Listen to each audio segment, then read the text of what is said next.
So, just making calls on my way to pick my daughter from school. It's the behind the scenes stuff that y'all don't get to see, that y'all really don't hear most people talk about. The behind the scenes of the business. So sometimes when you see people selling courses or having mentorships or dealing with people or investment companies, very rarely do you get to see how it actually goes on the back end.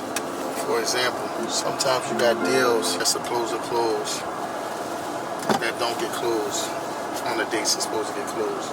And when you're dealing with uncredited investors, they really don't understand that. An investor that's not an accredited investor is somebody who really don't understand the business. They haven't had experience in the business. They just somebody that got some money and believe that you can help them flip it. But what they don't understand is sometimes it actually don't go according to plan. Things can happen.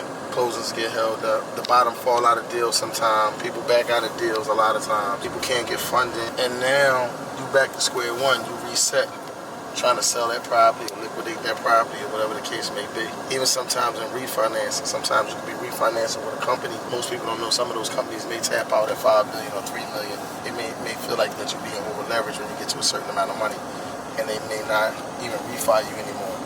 Definitely with the banks, they have something called DTI, debt to income ratio. Most of the day, a typical day of mine is basically people calling to spend money, people waiting to get cashed out, trying to buy houses, people trying to sell houses, just all kinds of stuff. People asking what's their next play, what should they do, what shouldn't they do.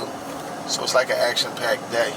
I'm not a person who creates content for sales. Actually, every day by day, really putting this work in and actually physically doing it.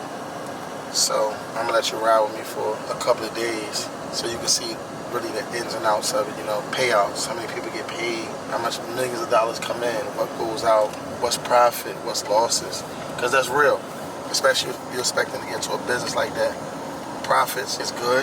For example, I sold a house for $400,000. I had owed $280 on it. My mortgage payment was $2,500 a month. I was all in $250. I sold it for $4. Some people would say I made $120,000 profit, right? But look at it from this standpoint. I had the house 3 years. My mortgage was $2,500, so that's $30,000 times 3 years. That's $90,000. So realistically, I only made $30,000 off that deal profit-wise. But the crazy shit is, I gotta pay taxes on the whole 120. So did I really make anything? Stay tuned, stay locked in. You're now behind the business. Yo.